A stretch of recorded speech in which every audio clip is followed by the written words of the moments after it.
Boa noite, pessoal. Sejam bem-vindos a mais um evento do 24 horas do PAS, versão português. Nós temos aí participantes do Brasil, Portugal e outros países que falam a língua portuguesa. Então, a todos, muito bem-vindos aí. Esta é a quarta edição, né, do 24 horas do PAS totalmente gratuito e em português. Este evento ele é oferecido pela PAS, uma organização independente, sem fins lucrativos, e ele é dirigido e feito pela comunidade. Atualmente o PAS ele possui mais de 100 mil membros. Se você quiser conhecer um pouquinho mais sobre o PAS, acesse o site no www.sqlpass.org e cadastre-se para receber a newsletter, receber informações de próximos eventos sobre SQL Server.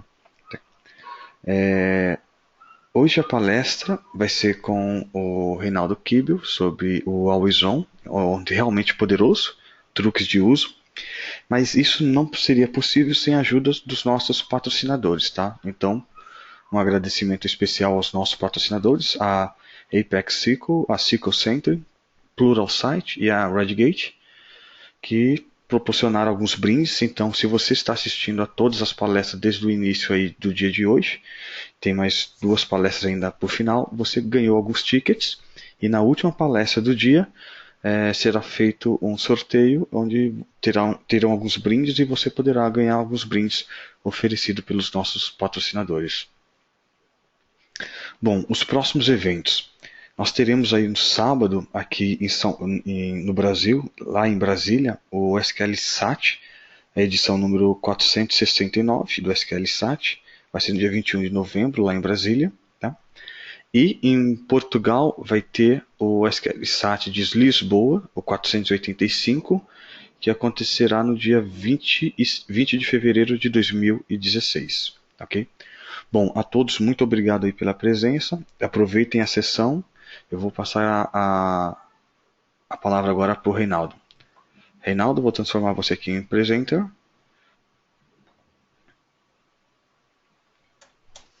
Pronto, tá com você a Obrigado, palavra. Marcelo.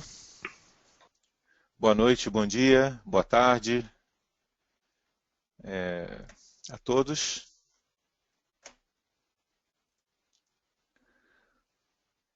Vou começar a compartilhar minha tela. Me avisa quando você estiver vendo. Já estou vendo já. Ok.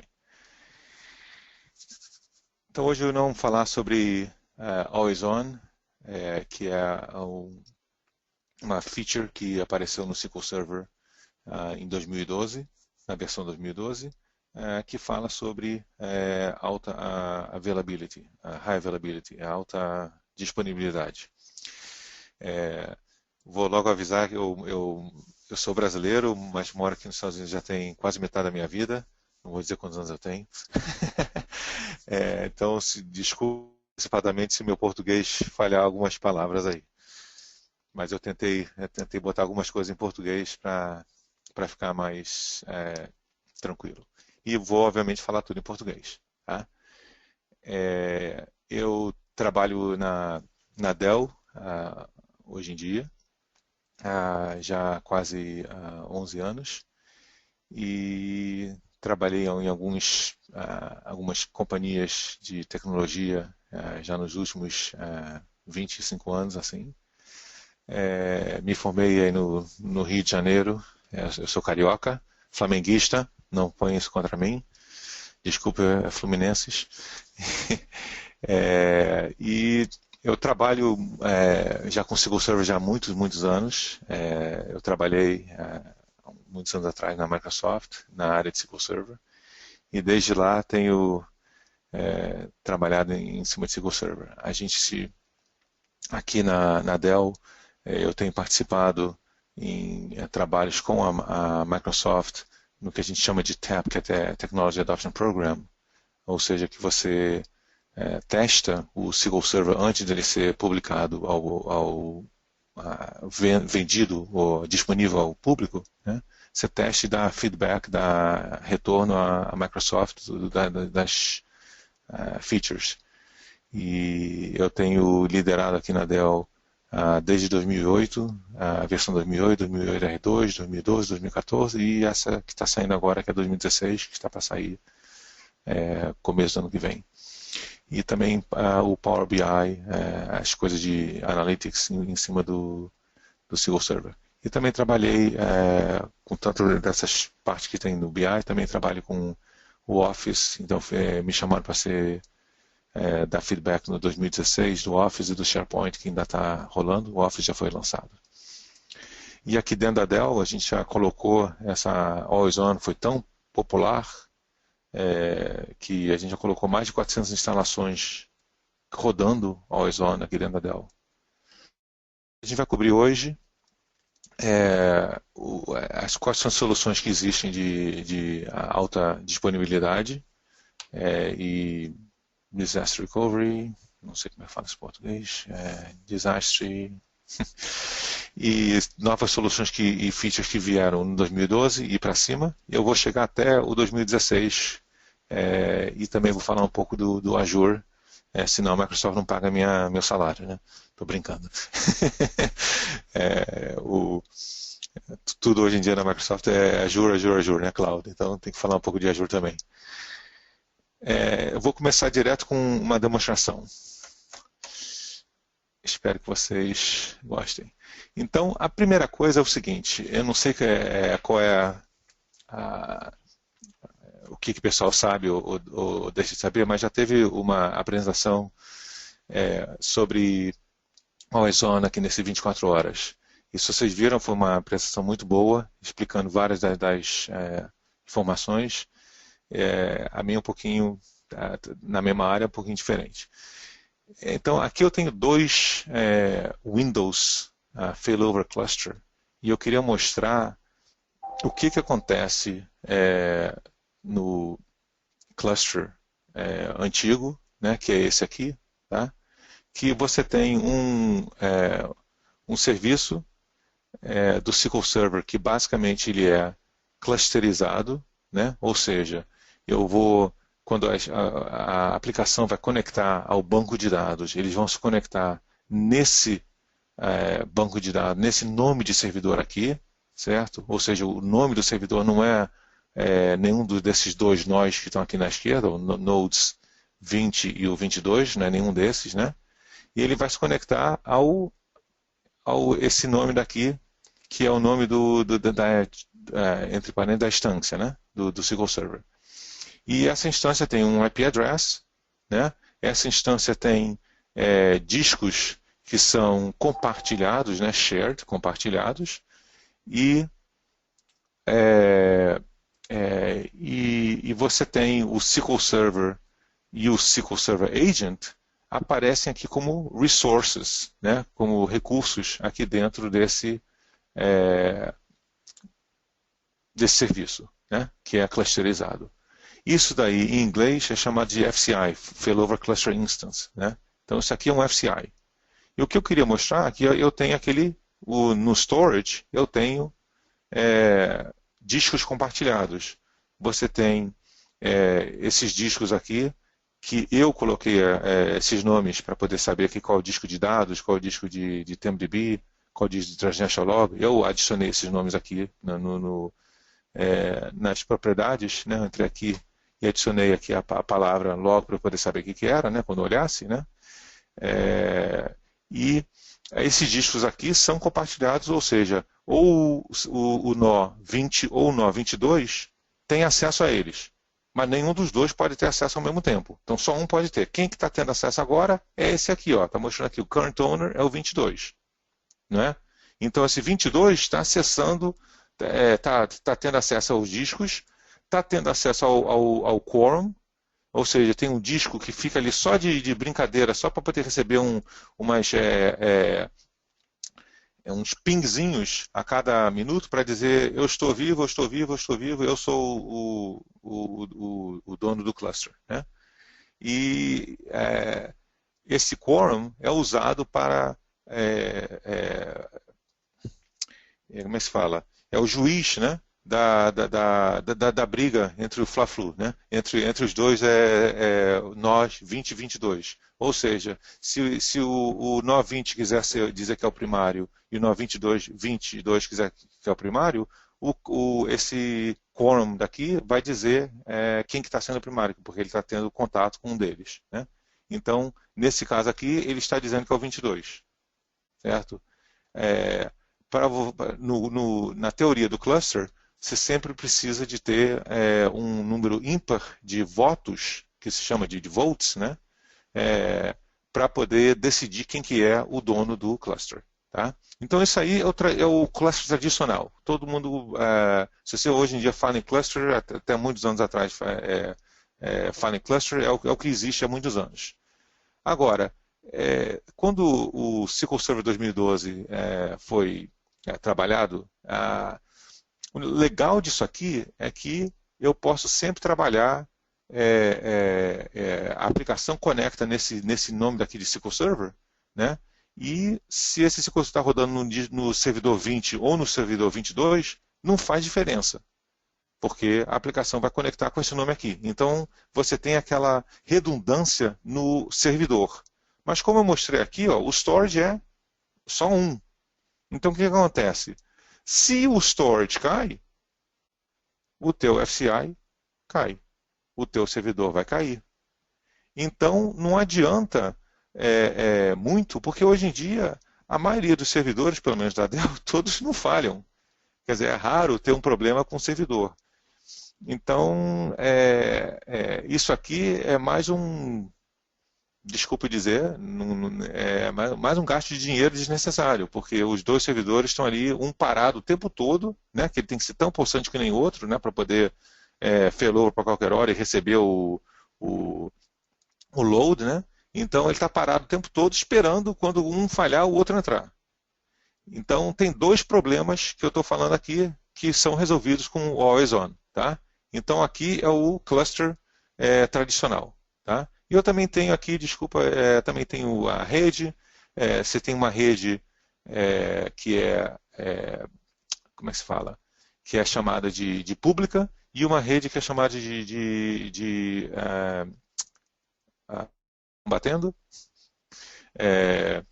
Ou seja, o que acontece você tem separado uma linha dedicada na rede para os dois servidores se falarem e poderem dizer, se comunicar, tô vivo, não tô vivo, tô vivo, tô vivo, tô vivo. Eles ficam se comunicando separadamente da outra que é pública. Isso também a gente não necessariamente tem usa no Always On, tá? Então, tudo isso aqui que eu estou mostrando aqui é o método antigo. Agora, se eu for no método novo, com o SQL Server Always On, você vê aqui, por exemplo, nesse servidor, eu coloquei 4 nós exatamente para mostrar que você pode ter muito mais do que um nó. E você pode considerar que cada um desses servidores aqui, o 01, 02, 03, 04, cada um deles está rodando o SQL Server como se fosse independente. Então você começa com aquela ideia que cada um roda o SQL Server independentemente. E depois a gente coloca o cluster em cima dele, o Windows Server Failover Cluster, né? E depois coloca o Always On. Aqui eu tenho, você vê aqui que no serviço, olha, comparado com aquele outro, aqui eu tinha um serviço, era o FCI, o Failover Cluster Instance. Aqui no serviço eu tenho outra coisa, o que é isso aqui? Isso aqui são os Availability Group, tá? Que estão aqui aparecendo. Então esse aqui é um Availability Group, esse aqui é um outro Availability Group, esse aqui é um outro Availability Group. Tá? Eu tenho, por acaso, nesse caso, 3 Availability Group aqui rodando. Se eu pudesse comparar com a coisa antiga do cluster, é como se eu tivesse 3 instâncias de SQL Server rodando. Tá? A vantagem de eu poder botar mais do que uma instância, mais do que uma, desculpa, group, Availability Group, é que eu posso, dos servidores, desses 4 servidores que eu tenho aqui por acaso nesse cluster, eu posso colocar alguns bancos de dados como primários num servidor, como primários em outro servidor, como primário em outro servidor, como primário em outro servidor. Quer dizer, eu não preciso botar todos eles, só um deles sendo primário. Então eu posso balancear o uso dos servidores em vários Availability Group, certo? E agora outra coisa interessante mostrando aqui, olha aqui o storage. Não tem nada sendo shared entre eles. Quer dizer, eu não estou compartilhando discos, né? E se eu for na rede também, outra coisa que é interessante, aqui eu não estou dedicando nenhuma rede para o Heartbeat. Reinaldo, Oi. uma pergunta. Sim. O Always On só funciona em ambiente com cluster? O Always On só funciona com ambiente com cluster. Exatamente. Só com o Windows Failover Cluster você pode colocar o Always On. O Always On é exatamente uma solução baseada no antigo Database Mirroring, que existia desde SQL Server 2005, e eles usaram essa nova features do cluster e colocaram basicamente o Database Mirroring em cima do cluster. Por que eu preciso do cluster? É exatamente por causa disso aqui, olha, que eu vou mostrar aqui. É exatamente para colocar o nome de como é que eu vou conectar no servidor. Lembra que aqui, quando você tem um FCI, eu uso esse nome aqui, certo? Esse é o nome que você vai conectar, a aplicação vai conectar dentro do banco de dados, vai conectar com esse nome. Quando eu estou aqui no Always On, a aplicação vai conectar com esse nome aqui. Com esse nome daqui, tá? Outra coisa interessante é o seguinte, Database Mirroring, você também podia fazer Database Mirroring com dois servidores, um par, não é isso? Aqui eu posso fazer com vários. Mas no Database Mirroring, eu podia fazer, eu podia ter um servidor num lugar e outro servidor em outro lugar totalmente diferente, não necessariamente no mesmo lugar. A gente tem feito isso aí, a mesma coisa com o Always On. Então, se eu mostrar aqui para vocês, olha aqui que interessante. O IP address de um está online, o IP address do outro está offline. Se você chamar alguém que não é um DBA, o cara fala, ih, está offline, esse aqui é o problema, deixa eu pegar aqui, deixa eu ligar ele online. Não é isso. Isso aqui é controlado pelo Always On. Ele realmente é para ficar assim, offline, certo? Por quê? Porque o Availability Group Listener, né, não dá para traduzir muito bem o listener, o ouvidor, né, a parte que está ouvindo as chamadas das aplicações, né, que é esse listener, ele só vai rodar num dos dois nós aqui, ou no 1 ou no 2, certo? Que está aqui em cima, o Preferred Owners, né? Ele só vai rodar num ou no outro. Então, ele aqui agora está rodando nesse que tem esse IP address daqui, que está online. Se eu entrar lá no SQL e fizer o failover, ele vai rodar no outro. Automaticamente. Então, o legal disso aqui, a razão de usar o cluster é que a aplicação não tem que trocar o nome que ela vai conectar com o banco de dados, porque ela está usando esse nome daqui, que é um nome igual. O que está mudando é o IP address ali embaixo quando ela está conectando. Eu tenho dois IP address aqui nesse caso, porque eu estou realmente em dois data centers, dois ambientes totalmente separados, diferentes, tá? Então, eles estão em redes diferentes, estão em IP addresses diferentes, em VLANs diferentes, então eles têm que ter dois IP addresses. Então, o meu cluster tem dois IP addresses, se eu mostrar aqui para vocês, olha aqui, o cluster tem dois IP addresses, e também um deles está online, um deles está offline, certo? O meu listener tem dois IP addresses, um deles está online, um deles está offline, certo? E o que mais que eu ia mostrar? Eu coloquei aqui por acaso, olha só, nesse meu exemplo, eu fiz um rodando em dois dos nós e outro rodando nos outros dois nós, em nós diferentes. Ou seja, eu estou load balancing, né? Eu estou balanceando o uso dos servidores, né? Sem deixar nenhum servidor parado, né? Então, isso daí é o Always On. E se eu mostrar aqui rapidinho para vocês, eu também posso colocar os servidores num IP address só, é nesse que eu estou? É. Num IP address só, então você vai ter só um IP address aqui nele, tá? Não vai ter dois IP addresses. E eu estou mostrando isso aí para vocês também, porque agora, não sei se vocês repararam, mas eu mudei do Windows 2008 R2 para o Windows 2012 R2, certo? A tela é um pouquinho diferente. Ele aparece aqui com a palavra roles, R-O-L-S, né? E se você olhar aqui embaixo, você vê os IP addresses. Eu estou mostrando só um aqui desculpa, esse aqui está configurado só um, porque nesse laboratório a gente está todos dois no mesmo laboratório, no mesmo data center que seja, né? Então só tem os dois servidores só tem um IP address, né? Esses dois nós que eu tenho, tá vendo? Estão dentro de um IP address só, certo? E eu não preciso de dois IPs, nem para o cluster, né? Vamos lá para o cluster, cadê o cluster? Para o cluster eu só tenho um IP address e também no Availability Group, aqui no Roles, eu também só tenho um IP address. Tá? Então, isso é o básico do Always On. Então, vamos voltar agora um pouco a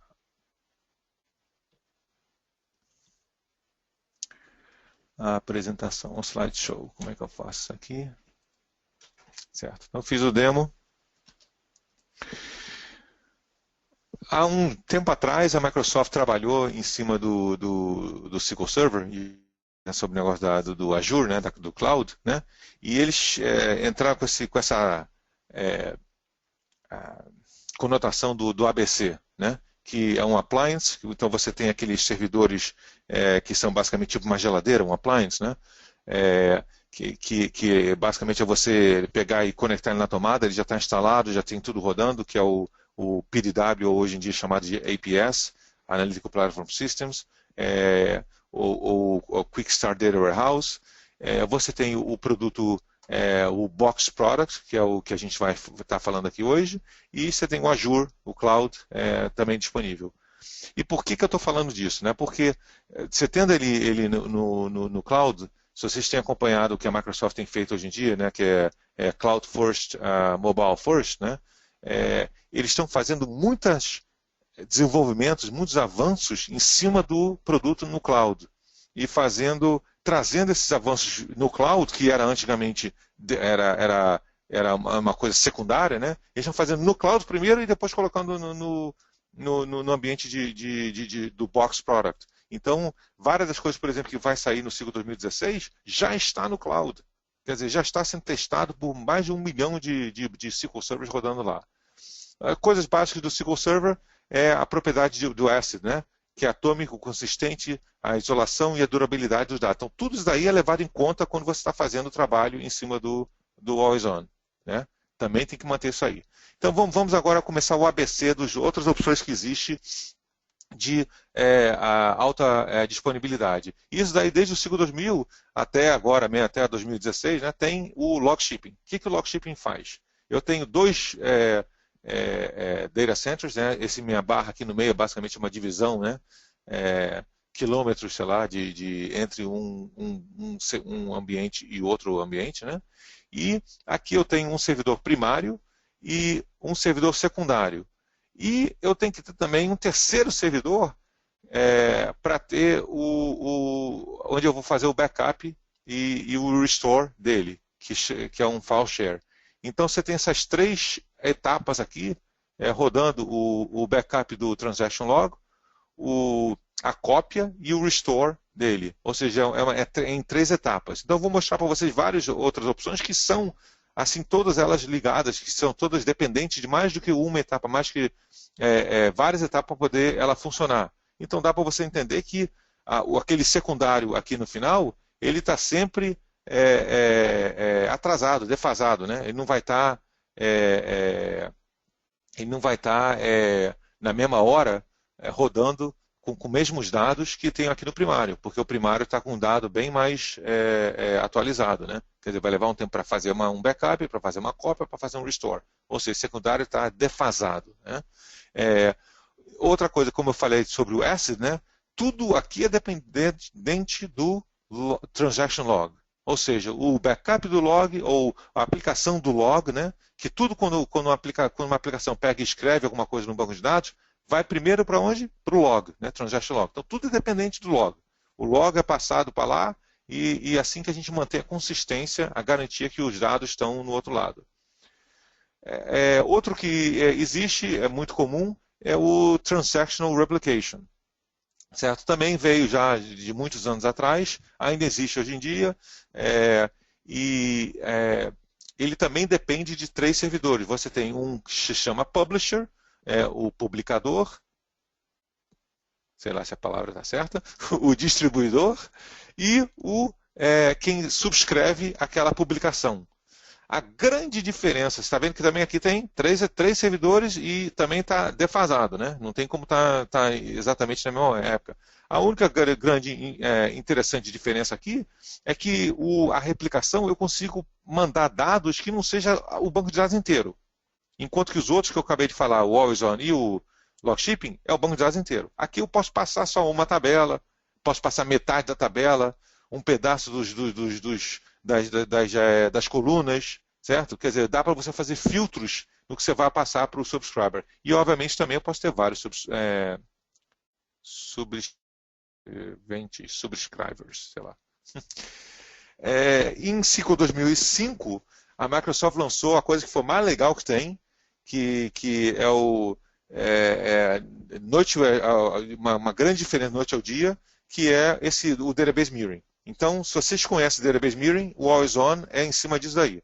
O Database Mirroring funciona em 2005, 2008, 2008 R2, e também eu botei ali embaixo, né, 2008, 2012, 2014, 2016. Por que eu botei aqui? Porque a partir do Always On, a Microsoft começou a falar, eu vou deprecate, eu vou parar de suportar o Always On, o Database Mirroring daqui a 2 versões. Só que até hoje eles não estão suportando. E a gente tem usado muito o Database Mirroring para poder fazer migração entre uma versão antiga para uma versão mais nova. Quer dizer, eu consigo fazer Database Mirroring entre uma versão mais antiga do SQL Server para uma versão mais nova, só para, obviamente, uma direção só, né? Para poder fazer migração com mínimos perda de tempo, minimum downtime, né? O Database Mirroring, basicamente, ele faz exatamente isso. Ele manda logs, né? Mesma coisa, mesma asset properties, por isso que eu falei no começo, asset properties do principal, que se chama, para o mirror. Aqui eu só posso ter um par, não posso ter vários, certo? Só posso ter um banco de dados, aqui um banco de dados ali. Quer dizer, eu posso fazer vários bancos de dados, mas cada banco de dados é um par, né? Então só posso ter um par, não posso ter 2 pares, 3 pares, não posso ter 2 mirrors do mesmo banco de dados, tá? É só um par aqui. E outra coisa interessante é que desde 2008, quando teve compressão dos dados, né, esse dado que é transferido do principal para o mirror, ele também é comprimido. Comprimido. No 2008 R2 tem melhor compressão e depois, obviamente, nas outras versões 2012 para cima também a compressão é aprimorada. E também tem uma coisa interessante aqui, se você por acaso chega no principal e uma página é acessada e ela está corrupta, ela está com dados estragados, o SQL Server automaticamente vem aqui no Mirror e traz essa página de volta para cá para o principal, sem você ter que fazer nada, automático. Isso existe também, obviamente, no Always On. Então, alguma pergunta aqui em cima desse Mirror, Marcelo? Teve alguma coisa em cima do Mirror? Que o Mirror é o básico do Always On. Alguma pergunta? Bom, se vocês tiverem, eu volto aqui também, tá? Por Então, enquanto, sem pergunta. desculpa? Não tem pergunta não, pode seguir. Não, tá. Aí o cluster foi o que eu mostrei para vocês. Você tem basicamente um servidor aqui, tudo dentro de um data center só. Um servidor aqui, um outro servidor aqui que está abóbora porque ele está passivo, não está fazendo nada, e aqueles discos que são compartilhados, né? Um deles está tendo acesso ao disco a qualquer hora, o outro deles não está tendo acesso ao disco, a não ser que esse servidor verde aqui falhe. Se o verde falha, automaticamente o disco vem para cá esse abóbora fica sendo dono desse disco e ele começa a rodar o SQL Server aqui. O que acontece é o seguinte, o SQL Server está rodando aqui, na memória desse cara. Se falhar, o que acontece? Ups, opa, deixa eu começar a rodar o SQL Server aqui. Aí começa o SQL Server serviço, o SQL Server aqui de novo, desde o começo. Quer dizer, ele vai ter que começar o serviço, recover o banco de dados, não é? Fazer rollback das transações que não acabaram, né? Então, isso tudo leva um tempo. É por isso que isso aqui não é tão uma tão boa solução, porque acontecia muito em ambientes, não sei se vocês já ouviram falar daqueles false failover ou do flip-flop, né? O que acontecia esse servidor aqui estava recebendo transações muito aprimoradas e com tantas transações ele às vezes não conseguia responder aquele ping do outro servidor falando is alive, você está vivo, você está vivo? Ele não respondia. Aí fazia um failover. Aí quando fazia o failover, porque estava tão sob pressão de transações, né? Esse outro aqui leva um tempão para começar, porque tem que fazer aquele rollback, roll forward daquelas transações, tem que recover transaction log, né? Quando começar o SQL Server. Aí ele vai começar, leva um tempão, aí não começa, passa mais de um minuto, não consegue trazer o banco de dados no ar, aí failover de volta para cá, aí fica nesse ping-pong. Nunca ele volta. Então, a gente parou de usar essa solução, exatamente por causa desse shared disk sem o always on, certo? Então, essa solução que existia até o 2008 R2, até o SQL Server 2008 R2, tá? Então, o que a gente fez? Comparando esses todos que eu falei aqui com vocês, né? Se eu puder fazer, todos eles têm um servidor separado, né? O always on, o mirroring, o clustering, o log shipping, o replication, todos eles têm um servidor separado. No always on, consigo 2012, eu consigo ter até 4 cópias do meu banco de dados. O mirroring, que nem eu falei, só pode ter um par. Lembra que eu falei um par? Não podia ter mais que um par? Esse aqui só pode ter um par. Com o always on, eu posso ter até 4 pares no 2012 e no 2014, 2016, eu posso ter até 8 pares. Tá? O log shipping, em Counterpart, eu posso fazer replicação do meu banco de dados, mas ele não está não tá vendo? Data latency não está a mesma hora, está atrasado, né? Defasado. Mas eu posso fazer de vários, posso ter vários secondaries, né? Secundários aqui no log shipping. Replicação também posso ter vários, mas também vão estar defasados. Quer dizer, esses dois aqui, o legal deles é que eles podem ter vários, mas vão estar defasados, certo? O dado vai estar defasado. E enquanto aqui no Always On, o dado está ele pode ser sincronizado, quer dizer, can be synchronized? Yes. Ele pode ser sincronizado e está em milliseconds. Ou seja, real time. Eu consigo pegar para servidores, por exemplo, de cartão de crédito, de dinheiro, né, financeiro, que você tem que garantir que os teus dados num lado é igualzinho do outro lado, né, a gente coloca os servidores em sincronismo, certo?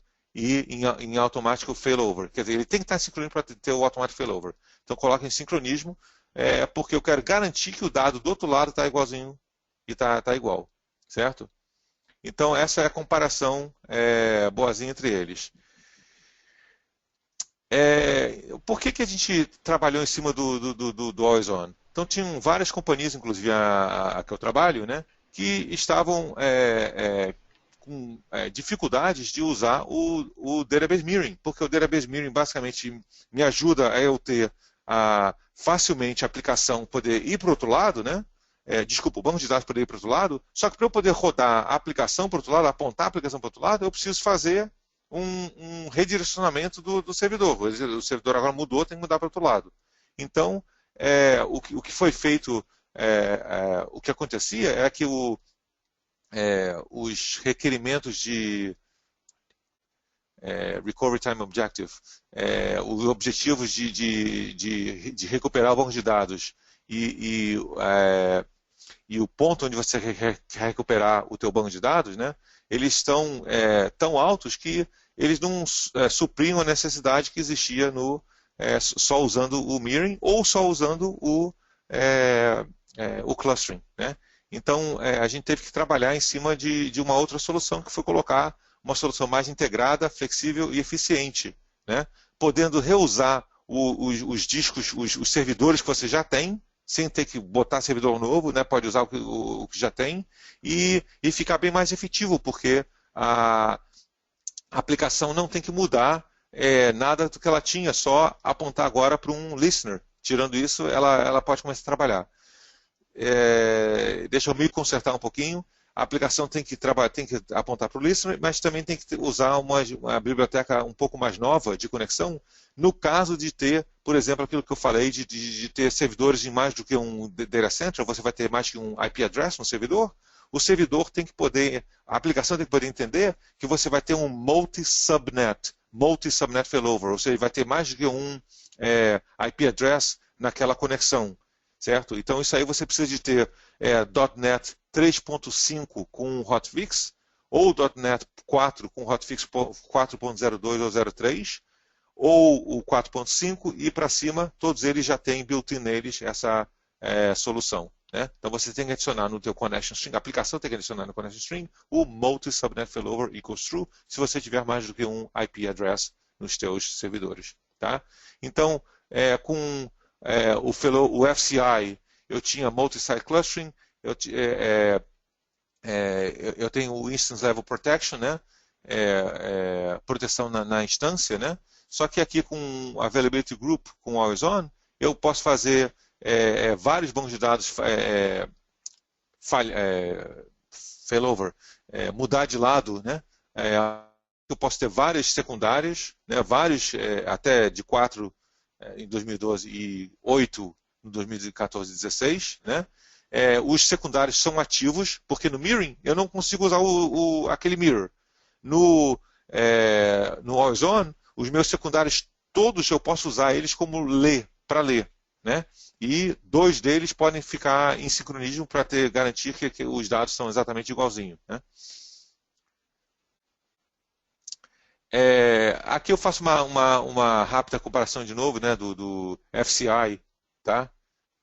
E o Availability Group. Então, é novo em 2012, né? Você tem Shared Storage aqui no FCI, enquanto aqui eu não preciso de Shared Storage, eu posso ter discos sem ser compartilhados, né?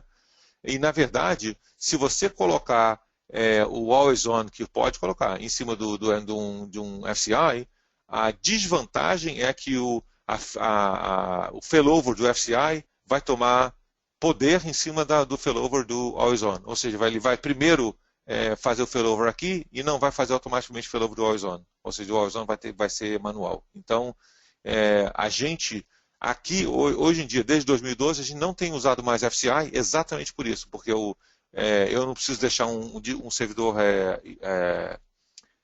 idle, sem fazer nada, sem trabalhar. Eu posso colocar todos os servidores trabalhando e não preciso fazer shared compartilhamento de disco, certo? Os discos são separados. E, obviamente, se eles são separados, eu vou ter 2 cópias, por exemplo, ou 3 cópias ou 4, que eu estava mostrando aqueles 4, né? Cópias do banco de dados, eu vou gastar mais com as cópias dos discos, porque vão ter mais cópias. Já falei que aqui no FCI o secundário ele é passivo, ou seja, não pode ser usado, e aqui ele pode ser usado, né? Pode ser usado para leitura. Você também tem aqui, está vendo em verde, eu estou botando aqui que é em 2014, qual foram alguns dos melhoramentos, que passou para 8 em vez de só 4, em 2012. Você também, ele melhorou a leitura do secundário, porque antigamente o que acontecia no 2012, acontecia o seguinte: se você por acaso perdesse conexão entre o primário e o secundário, né, e o replica, você não poderia continuar lendo do replica. Enquanto que agora no 2014, mesmo que você perca a conexão, você continua podendo ler dados do replica. Então você não perde aquilo, você está usando o replica para report, está usando o replica para ler dados que são não necessariamente tem que ser o último dado atual, né? Você pode continuar trabalhando no 2014. Isso não era no 2012. E também botaram um wizard para colocar, como eu falei, né? Você pode também ter um Always On com o Azure, né?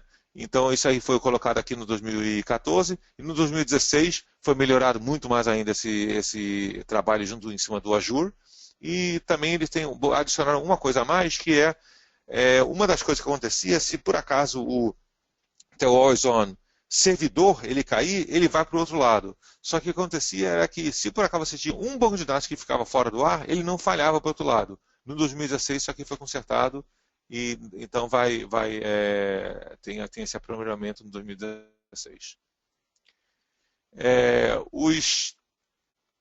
é, os Availability Group, ou Always On, né? É, você pode ter um par que você pode automaticamente fazer o failover. Só pode ter um par, você pode ter 8, né? Até 8 para ser de leitura, né? Para ter o mesmo banco de dados, mas só um par que pode ter o failover. No 2016, eles colocaram para ter 2 pares, para ter o failover, eu não botei aqui. Eu comentei sobre o negócio de compressão, o Automatic Page Repair, eu falei que isso aí existe já no Mirroring, também existe no Always On. Você tem esse dashboard que eu vou mostrar para vocês. Tá, deixa eu chegar na parte do demonstração que é a mais legal. Isso aqui, lembra que eu falei daquele ping, daquele false ping que existe no Failover Cluster Instance? No 2012, o que eles botaram para o Always On é esse novo sistema que ele está indo bem embaixo, em vez de fazer o is alive, look alive, né? Ele está indo bem embaixo do SQL Server rodando esse procedimento SP Server Diagnostics para dizer se o servidor está no ar ou não está no ar. Então ele retorna várias informações e sabe quanto que está rodando, não sei o quê. Ele está usando basicamente aquele DAC, aquele Dedicated Administrator Connection para o SQL Server, que mesmo se o SQL Server esteja falho, ele vai conseguir conectar. Então isso aqui é muito mais poderoso do que o antigo FCI. Né? O Always On é night and day, dia e noite comparado com o que existia antes. Então é muito, muito bom, muito poderoso. E aqui eu queria mostrar rapidinho as comparações, a evolução das versões. Por quê? Porque eu comentei que em 2012, né, veio o Always On. Né? Eu queria comentar aqui no 2008 R2, a Microsoft lançou o Power Pivot. Vocês veem isso aí no Excel, você vê isso aí também dentro do SQL Server Engine, com o nome de Column Store Index, e você vê isso no Analysis Services como Tabular Mode do Analysis Services. Né? Mas isso começou aqui, que é o X-Velocity, que é o banco de dados, em vez de estar, a tabela, em vez de estar guardada em Binary Search Tree, ela é guardada num Columnar Store, ou seja, que nem a HANA, né? Ele é guardado em coluna e pode ser muito comprimido. Então, isso aqui teve no 2008 R2. Por que eu estou falando disso? Porque no 2012 você tem isso aqui no Engine, no 2014 eles fizeram um montão de aprimoramentos, inclusive colocaram esse negócio que é chamado In-Memory OTP, que é para você fazer highly transactional, transações muito fortes, muito rápidas, né, num banco de dados. Você tem esse In-Memory OTP. E eu vou mostrar aqui para vocês que, inclusive, isso aqui funciona com Always On. Quer dizer, muito legal. A gente testou, inclusive, foi uma das coisas que a gente falou com a Microsoft. Eles, quando falaram com a gente, quer testar isso aqui? Quero. Aí precisa de Always On? Eu falei, claro. Onde a gente vai botar isso aqui de alta transação, a gente também precisa ter o High Availability, ou seja, a habilidade alta, né? Então, precisa ter o In-Memory OTP. Então, muito legal ter esses features, né, que foram crescendo com o SQL Server. Então, grandes investimentos que eles fizeram em 2014, como eu falei, esse negócio de você ter vários ganhos de memória, e o que eu falei do Column Store Index. Em 2014 ele pode ser clustered. Em 2016 eles juntaram esses dois. Você pode botar um non-clustered Column Store Index num In-Memory OTP. Ou seja, pode fazer queries em cima de uma tabela que está sendo mudada frequentemente. Tá? O resto aqui eu não vou falar, senão a gente não vai conseguir chegar. Eu quero chegar no demo para mostrar mais umas coisinhas. Eu vou pular aqui. No Windows 2012 R2 tem 2012, desculpa, tem uma nova feature chamada Clustered Shared Volumes, CSV, certo? A gente não usa isso aqui porque para a gente, para SQL, não tem grande coisa, mas também você pode basicamente usar dois servidores podem estar olhando aquele disco ao mesmo tempo, né? Só que para o SQL isso aí não traz em muito, certo? Em 2012, eles adicionaram esse negócio chamado Dynamic Quorum, então eu sugiro que se vocês forem colocar o Always On, você coloque em Dynamic Quorum, por quê? Porque lembra que eu falei que tem que ter sempre um número ímpar de votos para dizer quem que é o dono do SQL Server? Então, o que acontece é o seguinte, se você perder um voto, você cai. Se perder 2 votos, acabou. Não tem, porque se só tem um voto, acabou, né? Com o Dynamic Quorum, ele consegue deixar esse last man standing, ou seja, um homem só ficando em pé, ele consegue se manter rodando ainda. Então é muito, muito importante. E no 2012 R2, você vai ver isso aqui no Windows 2016, a gente pode colocar, no SQL 2016, desculpa, você pode colocar um Always On sem ter que ter o Active Directory. Tá? Isso aqui que eu estou mostrando é basicamente um failover failback, um exemplo de um failover failback de uma aplicação. O que aconteceu com a aplicação? Isso aqui são vários métodos sendo chamados pela aplicação, certo? As cores de cada um dos métodos, e ele rodando aqui. Então aqui, por exemplo, teve eu fiz um failover, ou seja, levou 11 segundos para ele começar a pegar no outro. Então, basicamente, o que acontece com a aplicação não sai do ar, a aplicação não vê erro nenhum, a aplicação só vê um pequeno parada, aí depois continua, certo? Então, uma pequenininha parada e depois continua. Aqui de novo, uma pequena parada e depois continua. Aqui, pequena parada e continua. Muito legal. É aquele estado antigo, né? Eu vou correr porque eu estou vendo o tempo. Eu posso ter...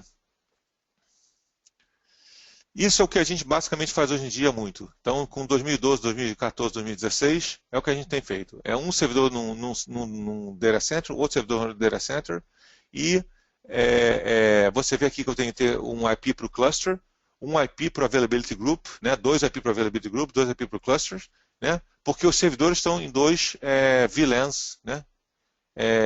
E o banco de dados pode ser read-write num lado e pode receber readable do outro lado.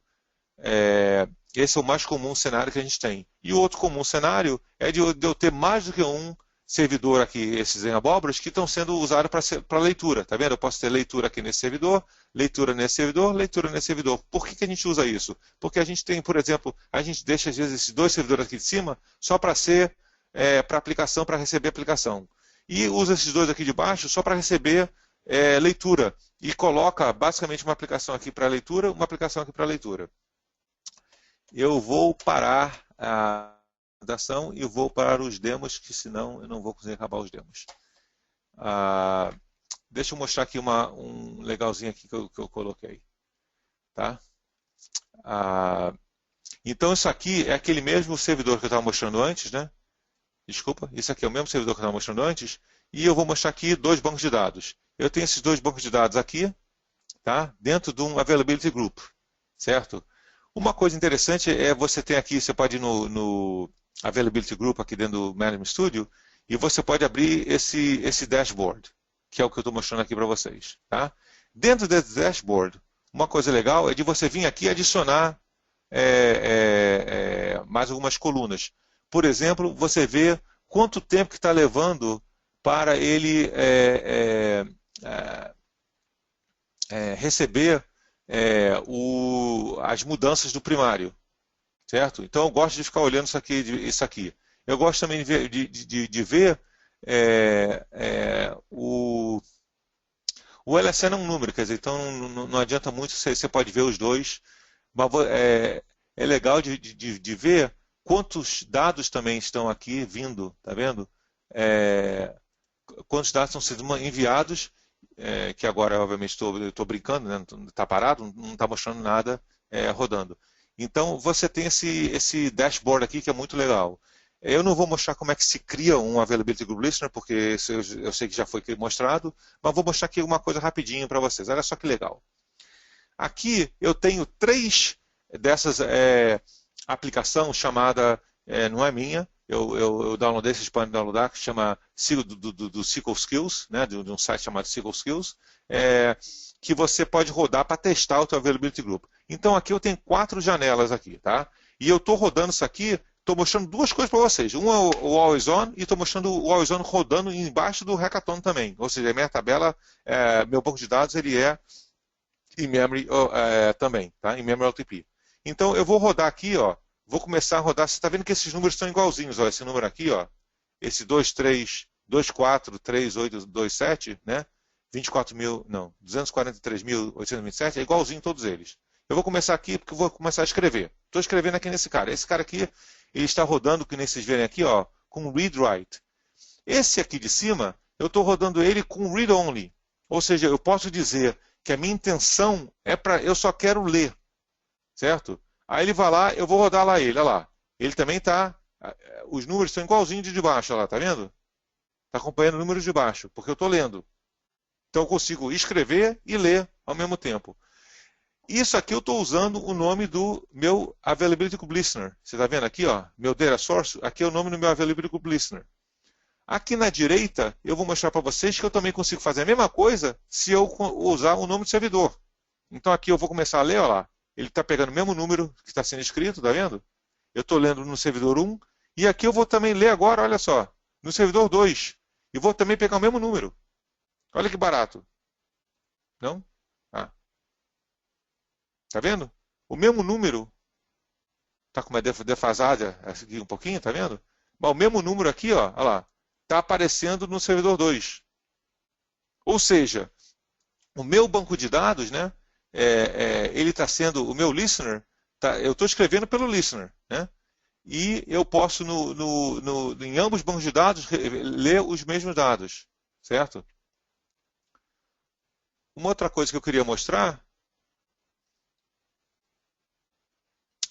é que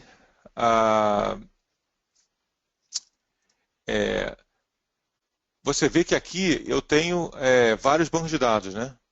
No servidor 2 eu tenho vários bancos de dados, mais outros. Então vou mostrar aqui que eu conecto com o listener. E quando eu conectar com o listener, tá? Tem outras conexões que eu adiciono. Eu adiciono esses 60 segundos em vez de 15, que é o default, e adiciono aqui um multi-subnet failover equals true, tá? Para conectar nele. E conecto nele, certo? Agora, o interessante é que quando eu conecto nele, que vocês vão ver aqui, olha só, eu vou conseguir ver não só aqueles bancos de dados, os dois que estão no meu Availability Group, mas os outros todos. Quer dizer, isso é bom e ruim. O bom é que eu posso usar esse nome daqui para ver qualquer um outro dos bancos de dados. Mas quando eu fizer o failover ele ir para o outro servidor, ele não vou conseguir ver os bancos de dados todos assim, certo? Então fica tem essa vantagem e tem a desvantagem. A vantagem também é que a gente já aconteceu o seguinte: esse nome ele é registrado na aplicação, a aplicação usa esse nome. Então a gente consegue fazer um failover bem rapidinho para o outro lado. E como ele consegue ainda ver aqueles bancos de dados, eu posso começar a montar, vamos dizer que eu quero botar esse banco de dados, esse banco de dados, esse banco de dados agora no Availability Group, eu posso demorar. Eu não preciso botar imediatamente, desde que eu coloque aquele servidor, todos os bancos de dados que estiverem naquele servidor já podem ser usados, né? Então tem essa vantagem. Última coisa que eu quero mostrar, estou vendo que o tempo está acabando, eu botei isto aqui, não, eu botei isto aqui. É o seguinte, outra coisa que a gente notou é que, por default, o cluster ele coloca para a policy de cada um desses objetos dele tentar uma vez só, se falhar, e se não conseguir botar no ar de novo, ele pega e falha para o outro lado. A gente, na verdade, às vezes quer que ele teste mais que uma vez, né? No mesmo lado, antes de mudar para o outro lado, que às vezes você tem uma queda de rede, coisa assim. Então, a gente muda em todos eles a policy do IP address e do SQL Server Availability Listener por um número maior. Em 2012 R2 e 2012 a gente muda aqui para esse máximo no start de um número maior do que 1, que era para 5, e o delay, que era de meio segundo, a gente põe para 2 segundos para aqui. Então ele vai tentar, durante 10 segundos, reconectar nesse servidor, em vez de esperar o default para conectar Desculpa, em vez de falhar direto para o outro lado, ou só tentar uma vez, que é o default, certo? Então isso aqui é uma das dicas de vocês também conectar nesse lado. São 7 horas ou 11 horas da noite, Marcelo? Muito obrigado, Reinaldo. Ótima apresentação. Explicação bem clara, assim, por baixo panos, como é que acontece aí com a Always On. Foi muito bom, cara. Parabéns. A apresentação tava show de bola mesmo. Se você puder, só voltar no seu primeiro slide onde tem seus contatos. Caso alguém queira tirar alguma dúvida, fique à vontade para enviar um e-mail aí para o Reinaldo, tá? Sim. Bom, teve mais uma pergunta também Sim. sobre os requisitos mínimos, tá? Antes de mais nada, bom, gente, essa sessão aqui a gente vai continuar fazendo umas perguntas e respostas, mas a próxima sessão já está começando agora. Se alguém quiser ir para a próxima sessão, pode ficar à vontade. A gente vai só encerrar aqui as perguntas e respostas e também vamos entrar lá na próxima sessão. A próxima sessão já está acontecendo, tá? Vamos lá. Tem uma pergunta aqui que é sobre requisitos mínimos de hardware e software. Eu entendo que requisitos de hardware depende muito do ambiente, seu workload, né? E de software também vai depender aí do teu workload. Mas como o Reinaldo comentou, é sobre o Windows, acho que é uma melhor opção no caso do software. Acho que o Windows 12. Reinaldo, você tem algum comentário?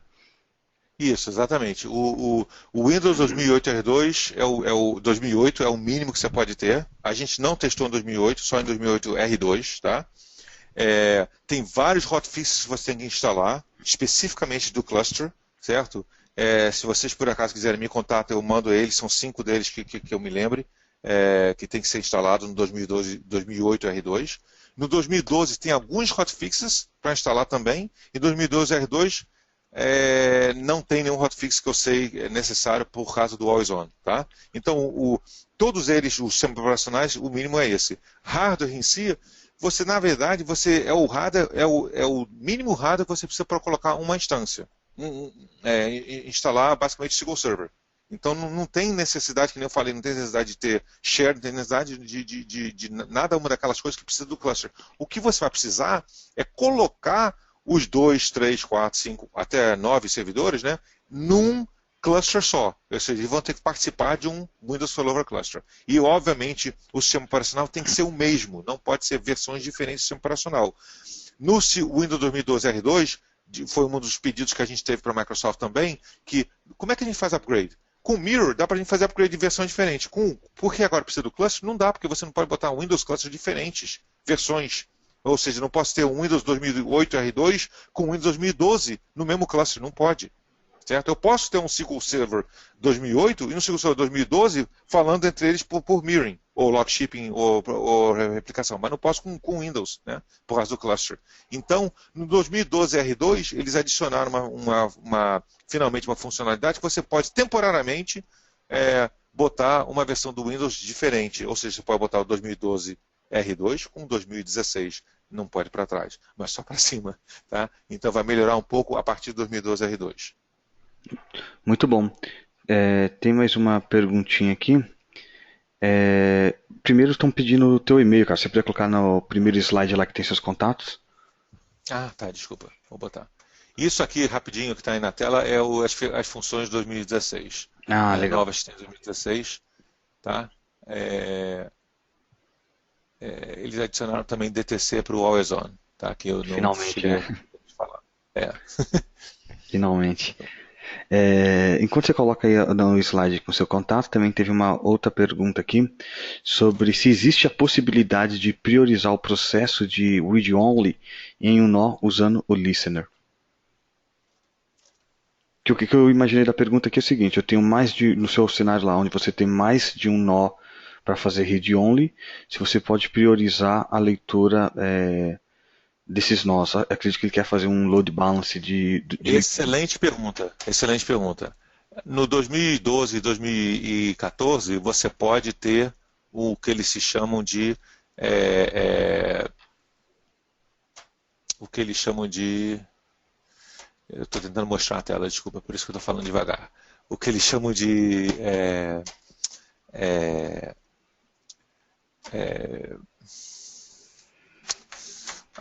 rerouting, né? Ou seja, roteamento da leitura. Então você pode fazer com que a leitura seja feita num servidor ou num outro servidor. certo? É, no, é, no 2016, eles adicionaram isso aqui, olha, que eu vou mostrar aqui. No 2016, eles adicionaram esse load balancing no routing, que não tinha nos outros. Ou seja, eu posso botar esses dois nós, vamos dizer que eu tenha 4 nós, eu posso botar esses dois nós aqui como primário para fazer load balance, e se eles por acaso estiverem fora do ar, ir para esses outros dois aqui. Assim eu posso priorizar a leitura entre esses dois. Em 2014 e 2012, eu só posso fazer com que a leitura vá automaticamente para um dos servidores só. E se falhar, vai para o outro. Se falhar, vai para o outro. Eu posso fazer uma lista, mas é só um a cada vez.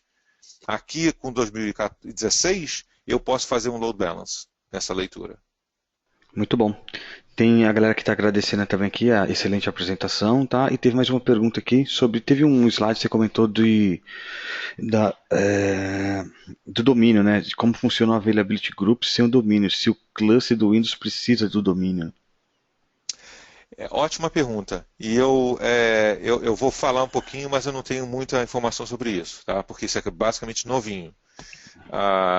Inclusive o gerente que trabalha na Microsoft está fazendo isso aí, acho que você chegou a ver, Marcelo, estava lá no PES, o Kevin Farley falou que finalmente no Windows 2016, com o ciclo 2016, você consegue fazer um cluster sem ter a necessidade do cluster estar num Active Directory, no domínio de Active Directory. Você pode usar o cluster, você pode montar um cluster em cima do workgroup, daquele antigo workgroup, lembra?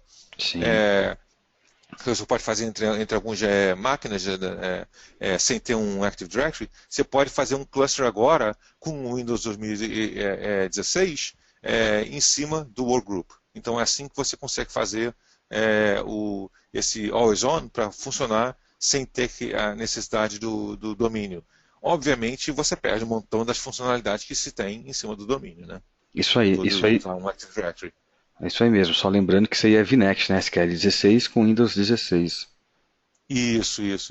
VNext. Maravilha. Não é de agora. Teve mais uma pergunta aqui sobre a edição do Windows, né? Qual a versão Windows 2012, Data Center, Enterprise? Que edição do Windows para trabalhar com Always On? Do Windows, eu não tenho certeza se você precisa de alguma coisa sem ser o Standard. A gente Funciona só com usa ambos, o Windows Enterprise. Eu acho que funciona com ambos, que você pode fazer cluster com ambos. Eu acho que o Standard tem a limitação de você só poder botar, acho que um par de servidores. Eu acho, não tenho certeza. E o Enterprise você pode botar mais servidores num cluster. Essa limitação certo? acho que é um pouquinho maior, tá? Mas a limitação é realmente o número de nó. O número de nós, né? A Standard vai suportar um número de nó menor, mas obviamente que o licenciamento é diferente entre as duas versões, tá? Mas Exato. Agora, o SQL Server tem a versão, tem o licenciamento. O SQL Server Always On, ele é só Enterprise. Ou seja, até o 2014, 2012, 2014 é só Enterprise. No 2016 eles finalmente ouviram muitos pedidos e eles também têm no Standard. Mas no Standard ele funciona quase igual o Mirror, ou seja, você só pode botar um par, não pode botar 2 pares, 3 pares, ou seja, não pode botar até aqueles 8 pares de cópias do banco, você pode botar só um par de cópias no Standard, mas só no ciclo 2016. Muito bom. É isso. Muito obrigado a todos os participantes até agora. A próxima sessão já está correndo lá. E, Reinaldo, muito obrigado, cara. Excelente palestra, cara. Parabéns. Show de bola. Muito obrigado a vocês, obrigado pelo tempo. Eu sei que é tarde para todo mundo. Muito obrigado por vocês terem participado aqui. E grandes palmas ao PES, fazendo esse trabalho todo de graça para o pessoal todo. Muito obrigado ao PES. Valeu, muito obrigado. E a ti também, Marcelo. Um abraço. Boa noite, bom dia ou boa tarde para todos. Valeu.